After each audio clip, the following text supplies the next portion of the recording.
And welcome to yet another great episode of the Jason Howell Company Zoominar Speaker Series. My name is Jason Howell, and I'm happy to host these Zoominars not just for the benefit of our clients or financial planning clients, but for our entire network. 2020 is a tough, unexpected year for every one of us. This is a time, though, to share, and what we have best to share is our network. As I tell my students that I teach financial planning to, your network is your net worth. We are happy to bring the experts that we surround ourselves with for our clients to everyone that we know, just to see if we can help each other. And so today we've got a great program. I won't say the title yet because I'll be saying it later, but we've got Mr. Daniel Blake from University Impact, and we will have an introduction with Mr. Blake in a little bit. For now, though, Dan, I just want to say hi. Thank you for being here. How was your day? Yeah, no, thank you so much for having me. It's been a great day so far. It's beautiful weather over here in Utah. Beautiful weather in Utah. What does that mean in the summer? It's starting to cool down. So, Yeah, it's probably mid 80s right now. mid 80s. Yeah, I guess we're 2 days into the fall, aren't we? So, and not quite summer anymore. Not much one of those long-lasting summers. I feel like it's cooling down immediately, and that's all we get. We're moving right in. But that's okay. I'm done with 2020, so that'll be fine with me. Well, we've got folks coming in as I'll be letting in over the as the dings happen. So we'll let that happen.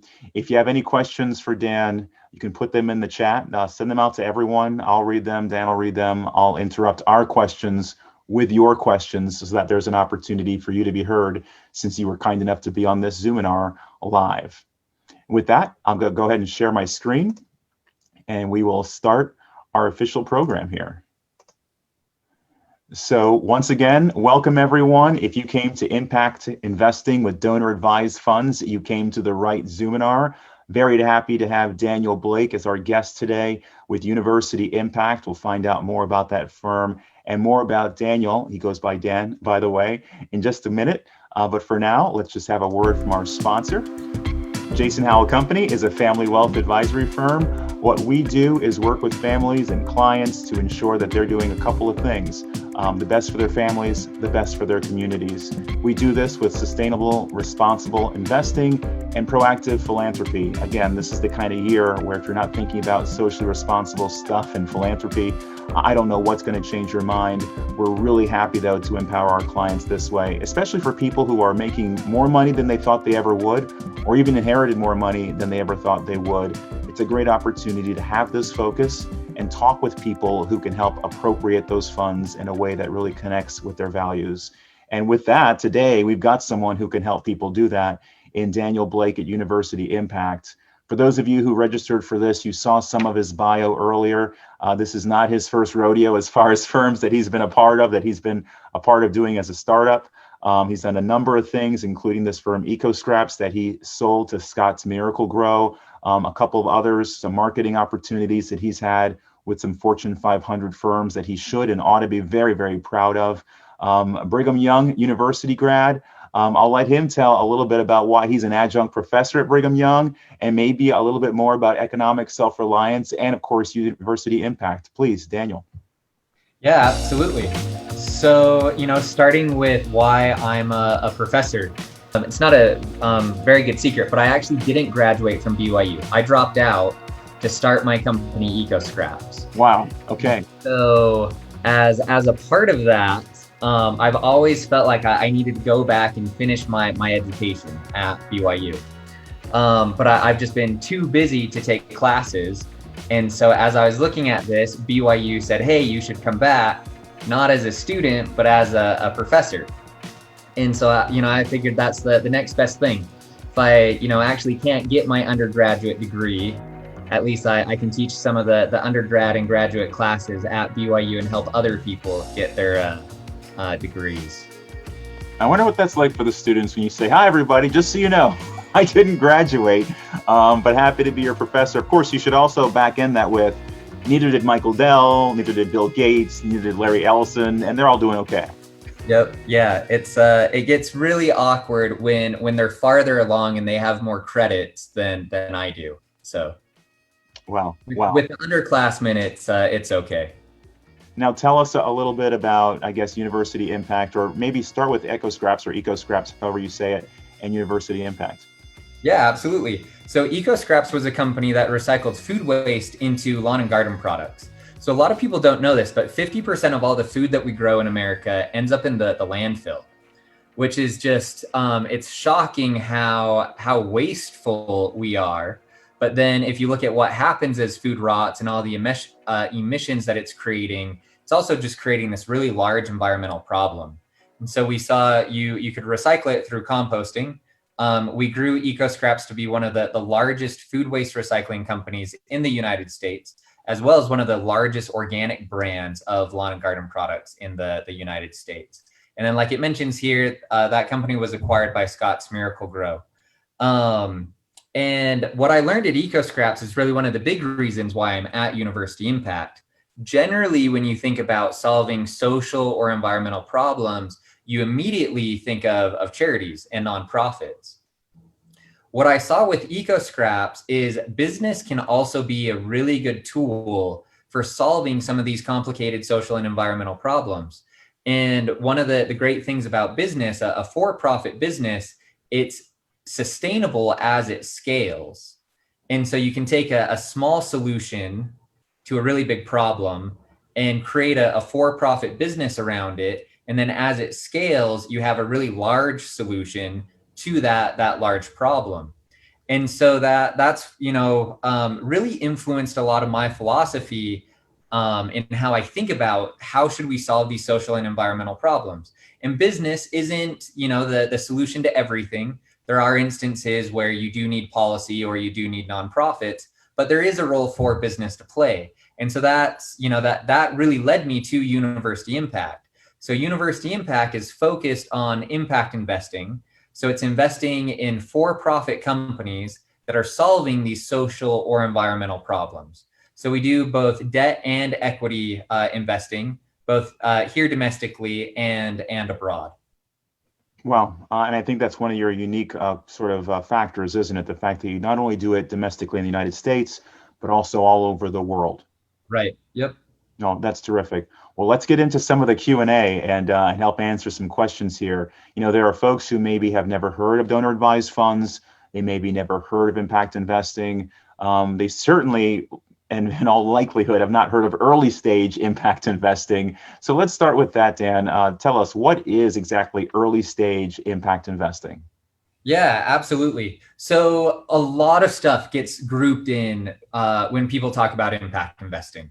And so especially when we're talking about later stage impact investing, which is what most people do, they will often lump in SRI, social responsible investing, and ESG, environmental, social, and governmental.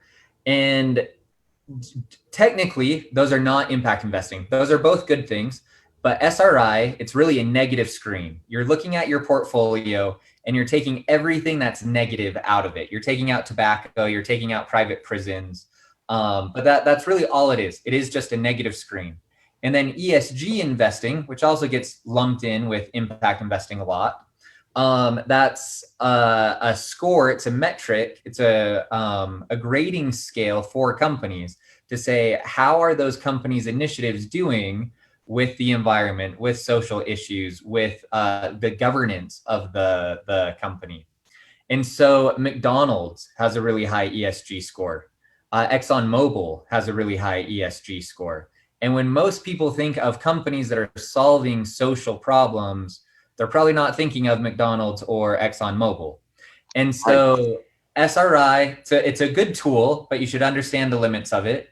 And ESG, again, it's another really great tool. Those are important things for these companies to be doing, but it also has limits. So when we talk about impact investing, we're talking about companies whose core mission is to solve some social or environmental problem.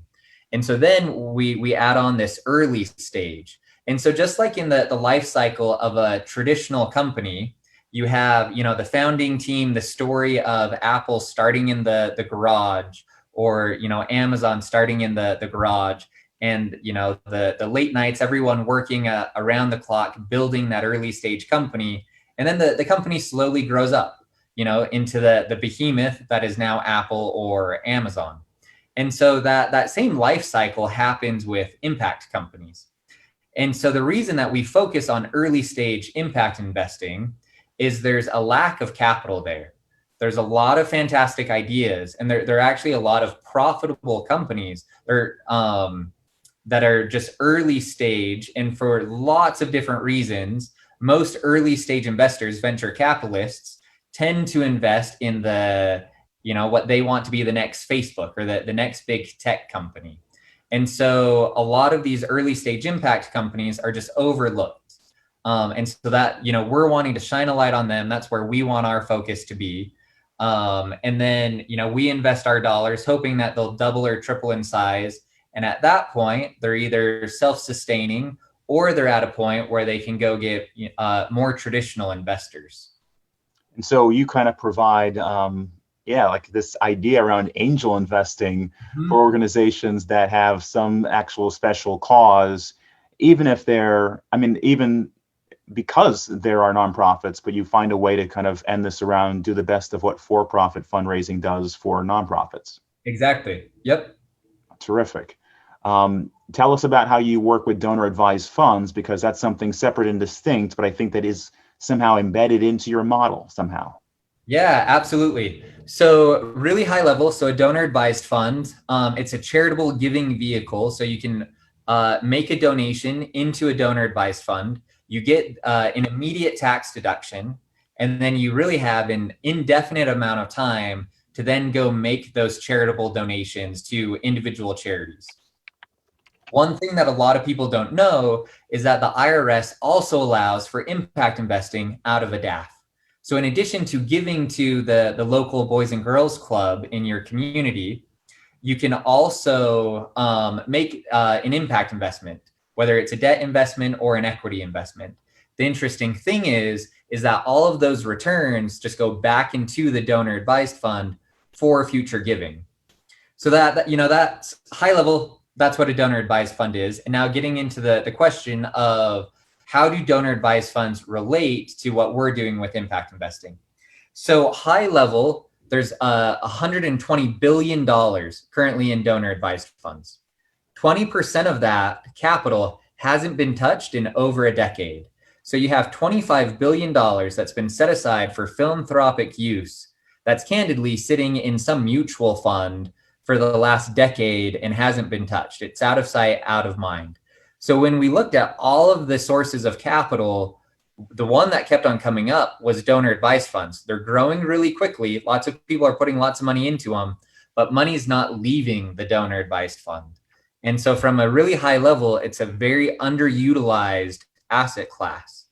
And so we started talking to people, why you have a donor advised fund, why aren't you using a donor advised fund? And all these individuals would talk about how they had all these charitable intentions. They were just really busy. And they didn't know what charity, what group should I give my money to? And so there was this problem of this money being stuck in donor advised funds without people working to identify what are the best solutions, what are the best companies where these DAF funds should be going. And so that's really where University Impact comes in. So we said, let's marry this idea of this underutilized capital in donor advised funds and pair it with some of the best in class opportunities from an impact investment standpoint. So the team at University Impact will work with the donor advisor, with the client, and we'll say, what do you care about? What areas do you care about? Do you care about childhood education? Do you care about reducing obesity? Do you care about reducing poverty? Health and education? Are there specific geographies that you care about? Do you want to do things in your local community or in the, domestically here in the United States or internationally? And then we go find opportunities on the client's behalf. And then we do all the due diligence. We present that due diligence to a professional investment committee. And only if it passes the investment committee do we then go talk to the donor advisor. And so we'll say, Jason, you told us that you were interested in, and Jason and I, we haven't had this conversation, so I'm making this up. Sure. But you told us that you were interested in land conservation in the Rocky Mountains, which is actually what I'm interested in. So I'm projecting my interests on Yes, Jason. you are. Yes, you are. And education in Southeast Asia. And so based off of those interests, we've found the best in class organizations that are solving those problems. And here are the ones working on land conservation in the Rocky Mountains. Here are the ones working on improving access to education in Southeast Asia. These two are a grant opportunity. These two are an equity opportunity. Which ones do you want to do? And we've found by doing all that hard work on behalf of the client, they are then deploying the money out of their DAF that much faster. And so that's the connection between donor advised funds and impact investing. So if I get you correctly here, there are philanthropic people that want to give away their money. They use the vehicle of what's called a donor advised fund. They get a tax deduction, but the money sits there. They don't actually put it out. They don't actually give it to the nonprofits. And in part of it is just there's so many organizations to donate to. Part of it is they're busy people. That's why they had money to give away in the first place. Yep. And you can go to these folks and you can say, well, listen, let me hear what you need. I'm going to go do research on your behalf. I'll come back to you and let you know what opportunities there are based on the causes that give you inspiration, that you're passionate about. But, answer this, Dan. I mean, I don't understand. Why aren't the firms that they're working with doing this work for them?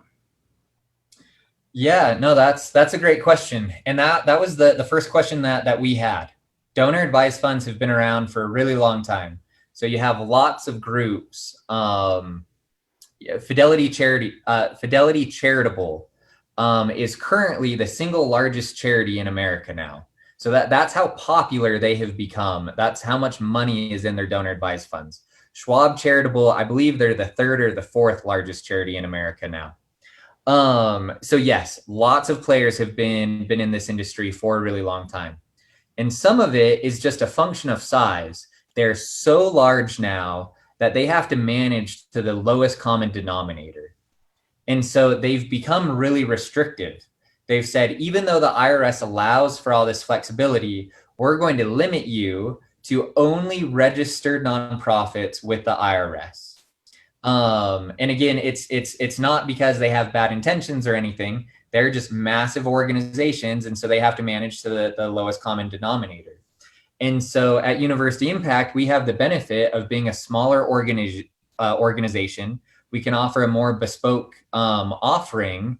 And some of that is we should never become the same size as Fidelity Charitable. If we do, we're going to have the same problems as them. So some of it's also the self-regulation of making sure we're small enough so that we can offer that white glove service on behalf of these clients. And I guess the question will be sort of asked by people who are listening. You go do this work on a client's behalf. The money is sitting at maybe Vanguard, maybe Fidelity. They're getting their fees. How do you get compensated if they say, yeah, I do want to support the Rockies and Fidelity will push that money out there for me? How do you get your firm in the mix? Yeah, absolutely. So you have really two relationships that become really important in donor advised funds. So you have the donor advised fund sponsor. So that would be Fidelity Charitable or Schwab Charitable or University Impact. And then you have the financial custodian. And so that's going to be Fidelity, Schwab, Vanguard, any of the other large financial institutions. In the case of Fidelity Charitable, they require that Fidelity, their sister organization, is then the financial custodian. And that candidly creates some conflicts because they're saying you don't have any choice in who the financial custodian is. And then the financial custodian, Fidelity, says we're going to limit your investments to our products, largely to our mutual funds. And so the DAF host, Fidelity Charitable, they're charging an admin fee. Fidelity, the financial custodian, is then charging an investment fee. And then the mutual funds have all the costs associated with them, the expense ratio, the transaction cost, the cash drag. And so most people only look at the admin fee. They only look at what the DAF sponsor is charging, not recognizing that there are all these additional costs. So what we would recommend, regardless of who you're working with, you should decouple that relationship. By decoupling that relationship, it puts you as the client or you as the financial advisor in the driver's seat. And you can say, I'm going to fire my DAF sponsor, or I'm going to fire the custodian. And you don't have to worry about them being connected at the hip. And so in the case of University Impact, we're the DAF sponsor. So we charge an admin fee, just like Fidelity Charitable or Schwab Charitable. We then allow you as the advisor to select who is the financial custodian. And so it might be Fidelity, it might be Schwab, it might be TD Ameritrade. You know, it's probably going to be whoever else you work with your book, with your book of business. And then because you're selecting that relationship, you have more control on where those investments are going. And so you can say, I want to avoid these mutual funds because they do have a really high expense ratio. Or this is the financial strategy that my client wants me to execute on. And I want to make sure that the investments reflect that. And so by decoupling that relationship, you're in the driver's seat, you make all the decisions, you can better manage all of the costs associated with donor advised funds. And then to just very specifically answer the question, how is it that University Impact makes money? It is off of that admin fee that we charge for being the DAF sponsor. Got it. Thank you. I mean, that's just helpful as we sort of make choices around the people that we work with. We want to know how they make their money so that we can kind of know what's going on in the background. Also know why things are maybe stuck, right? If I have a donor advised fund at one of the big shops, why is it stuck? Why haven't I been pushed one way or another? Well, tell us about the university part. I mean, that's the part that always made me forget the name, right? Because I kind of knew what you did, but I'd have to remember that it's called University Impact. And then I'd say, why is it university in the first place? So tell us about that. Yeah, absolutely. So it's called University Impact because we use university students, undergrad and graduate students, to find all these opportunities and do the due diligence on these opportunities. And so, you know, some people will ask, well, what's the quality like if it's all being done by university students? And there's a really interesting marriage of we have the passion of these university students with the oversight of a professional investment committee. And so, yes, you have university students doing all this work, but all these opportunities are presented to the professional investment committee, where we have leaders from, you know, really large family foundations and venture capital funds, and some of the leaders in microfinance and emerging market investing, as well as from some of the larger academic institutions. So it's a very robust investment committee. And so that allows us to make sure that the quality of the due diligence is very high, and we only show stuff to clients after it passes that investment committee. But it also means that we have a whole lot of bandwidth, which allows us to go find a lot of different opportunities and do due diligence on all these different opportunities. So we have both undergrad and graduate students from universities all over the world. So universities like Oxford in the UK and the University of Cape Town in South Africa, Harvard, Wharton, Michigan, Brigham Young University, obviously given my relationship with BYU. And what's interesting here is you have this charitable money that you're putting into a DAF. And that money is going to go out and do a lot of good as you deploy it into these charitable organizations. But your money's also working overtime because we use this admin fee. And as you work with University Impact and we find more of these opportunities, you're giving this super immersive hands-on learning experience to these university students. And so what you're doing is you're training the next generation of social impact leaders as you're executing on your impact strategy. And so I think that marriage between the two becomes really, really meaningful. Oh, that's great. I mean, that's sort of multi-generational impact, right?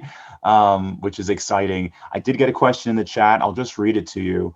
The person asked to just talk about the logistics of how to establish that decoupled fund that you mentioned, and how exactly does money move between that decoupled fund and the charity? Yeah. So the first thing is finding a DAF sponsor that allows you, the advisor, to determine who the financial custodian is.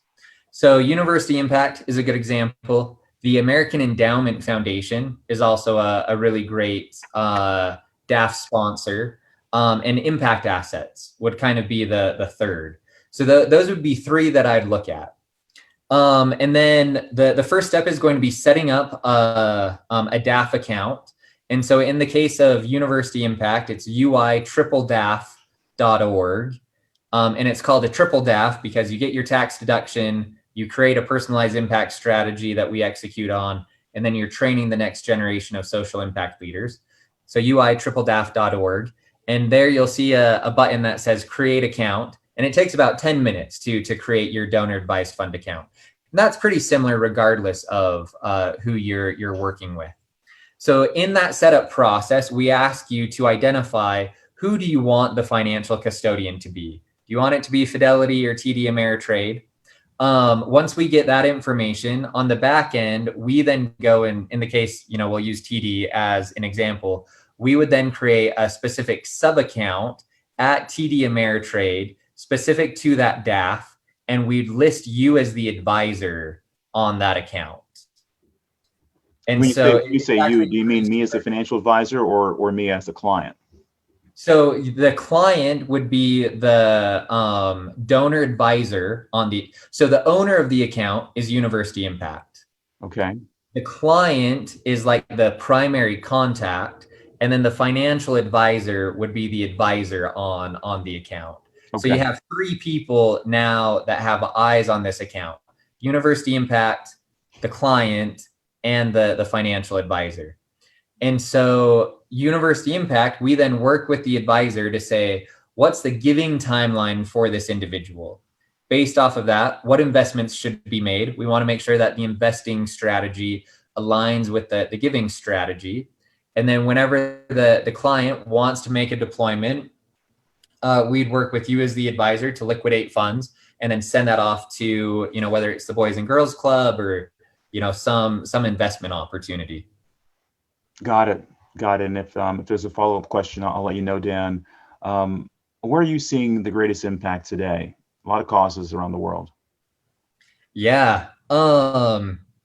There's just so much going on in America right now, whether it's social justice or, related to all the fires on the West Coast. There's a tremendous amount just related to COVID. Health issues related to COVID, issues around evictions, issues around helping small businesses. We're seeing a lot, specifically with restaurants. So, this is a unique time, just given that there are so many issues here at home. If we were to take a step back, one of the things that's always really meaningful for our donors are helping people out of poverty. As you can bring yourself out of poverty, you then have access to your own capital that you can use for education, that you can use for healthcare, that you can use for all these other issues. And so at the root of so many of these is poverty. And so, we spend a lot of our time working with organizations that are all about how do we reduce poverty. And just a really quick example of that, and this is one of my favorite companies. It's a company called Vindia. They're based in Bangalore, India. And it's a back office support company. So super traditional company, data entry, call center support, image recognition. They work with a lot of the largest banks in India doing all of their accounting and data entry. But what makes Vindia unique is 70% of all their employees are people with disabilities. So they're blind, they're deaf, they have severe mobility issues. 80% of all people in India that have a disability are in poverty. They can't get a job. They become a huge financial liability on their family. They really become an anchor to their family, pulling their family back into poverty. But what Vindia has found is they compare a person with a disability to a specific task, and they're able to outperform their able-bodied peer. And so somebody that's blind does really well in a call center. Somebody that's deaf has better image acuity than somebody with all their senses, and they do better with image recognition. So what has happened is Vindia then has become more profitable than all of their other peers, while at the same time hiring hundreds, they currently have about 1,800 employees, 70% of which were living in poverty, had major disabilities. So they're helping hundreds and hundreds of people out of poverty, giving them back their dignity, giving them the resources that they need through this job to then send their children to school, to get access to health care. And I really think that's the power of impact investing, finding these companies, helping them scale these incredibly meaningful solutions. So high level, we see a lot around reducing poverty, but this year there's just been so much happening that we see a lot of people increasing their giving, trying to help alleviate a lot of the issues that we have here at home. And just to clarify, I mean, this Bindia firm sounds terrific, but they're not a nonprofit. And so you've got resources going to them. I guess it still counts as far as the donor advised fund goes, because I got my deduction when I sent it to the DAF.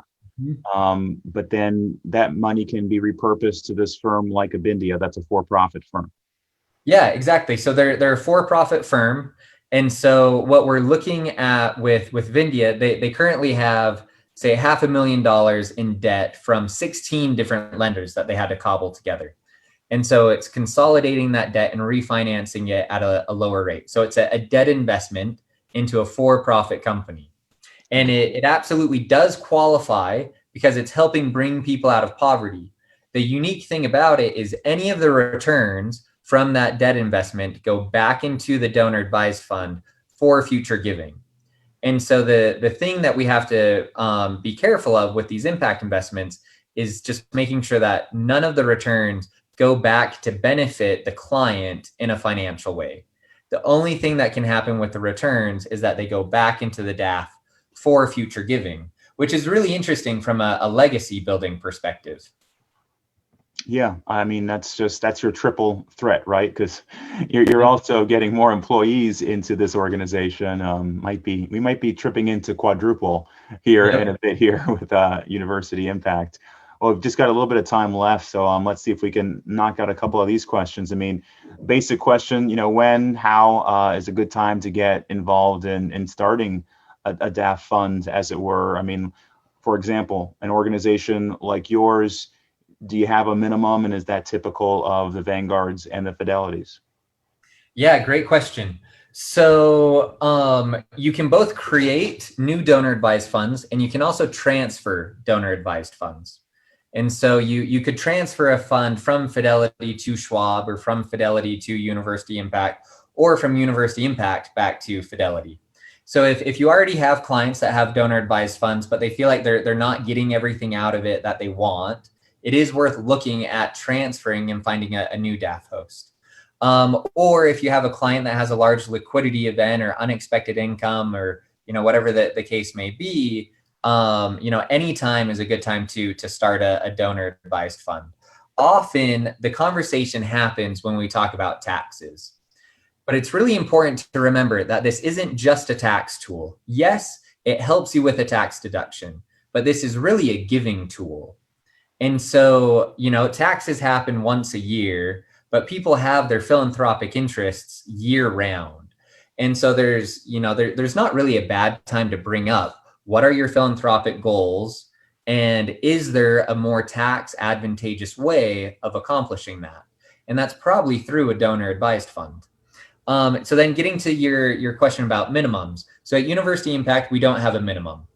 So, it doesn't matter if, it's you're talking about millions of dollars or hundreds of dollars. We are, more than happy and absolutely thrilled to work with you in creating that DAF. Fidelity, I believe, has a $5,000 minimum. Schwab might have a $5,000 or $10,000 minimum. Most people, you'll find that they have minimums between $5,000 and $10,000. Anything higher than $10,000 is actually pretty abnormal. You'll find a few organizations that do that, but most are in that $5,000 to $10,000 range. At University Impact, we don't have a minimum. We think it's really important that people should have access to this tool, regardless of how much money is going into it. Yeah, that's terrific. I mean, you can really inspire a lot of people to kind of get involved in philanthropy at a much younger age. And people that kind of want to, but they don't know that these vehicles are open to them. Is that part of the strategy and having no minimum? Exactly. Yep. So we want to engage people, as quickly as we can and as early on in their career as we can. And hopefully, we can then go through that education process together. And they can take the time to really sharpen and refine their philanthropic and their impact strategy. And so that's not something that you should wait to do until later in life. And because of that, is your typical client a little bit younger at University Impact as far as the people that are opening donor advised funds? Um, it's definitely a mixed bag. And I don't know if I'd say a majority are younger, but we definitely do see a lot of younger clients. Opportunity for younger. Okay. Yep. Yeah. Well, I mean, that's healthy and that's wonderful. It's good to know there's a firm that doesn't maybe have the big box label that you can kind of do the same thing. I mean, the donor advised fund it's sort of a basket, right? And you can put whatever you want in that basket and you can repurpose that basket later however you'd like. It doesn't have to be a big name brand. So University Impact, I guess, is one of many types of funds that are outside the Vanguard Fidelity sort of space, but yet inside the space of donor advised funds, except you have a triple threat. And so people should consider that. All right, well, great. I'm going to stop the share here. So if you're on, brace for very big faces. And, Dan, it's been really educational having you on and just hearing about the different ways that we can repurpose or actually purpose our philanthropic values. And maybe we weren't millionaires, maybe we were. And like you said, we were maybe too busy. It sort of just landed in a place where it's stuck and there's an opportunity to unstuck it, as it were. Before we go, just give us a thought as we part from this Zoominar and we move on to real life. Though I do see something in the chat, so we might have a secondary thought. So let me go to that before we part here. No, just great information. Before we go, I mean, what should we walk away with in thinking about donor advised funds and thinking about making an impact and thinking about getting involved in causes that we're really passionate about? Yeah, the last thing that I would say is you and your clients should be just as deliberate and thoughtful about their philanthropic strategy as they are with their financial strategy. All of the planning, all the discussion that goes into their financial strategy, those same things should be happening with their philanthropic goals. And donor advised funds are just a piece of that. And they're great because of how flexible they are in helping your client accomplish what their goals are. But too often, I hear people just talk, and I mentioned this a little bit earlier, but I hear people talk about DAFs really just as a tax tool. And it's so important to remember it's a giving tool that has great tax advantages to it, but it isn't exclusively a tax tool. And as we shift the conversation to let's learn about what your philanthropic interests are and what your goals are, then just becomes that much more rewarding for the client. And that's really what all this is all about. Wow. Daniel Blake, everyone, not necessarily a college grad, but that's a good thing, according to some of the wealthiest we have in our society, some of the biggest philanthropists we have in our society. So let's keep an eye on Daniel Blake of University Impact and see where he's headed over time. Thank you for spending some of your time with us. Thank you for paying it forward with your colleagues over at Brigham Young University. Maybe one day you'll grab that honorary degree, perhaps. But we look forward to having conversations with you just as a firm over time. And I'm certain anyone that registered and was listening to this would love to contact you. People that registered and didn't come on may want to contact you. I don't think I had your email address on there, but I'll send that out to the group. But if you want to just say it out loud, you can here too. Yeah, so it's Dan, DAN at uimpact.vc. So UIMPACT.vc as in venture capital. Okay. All right. Well, thanks so much again for being here with us. And we look forward to the next time we can talk with you, Dan. Take care. Absolutely. Thanks so much, Jason.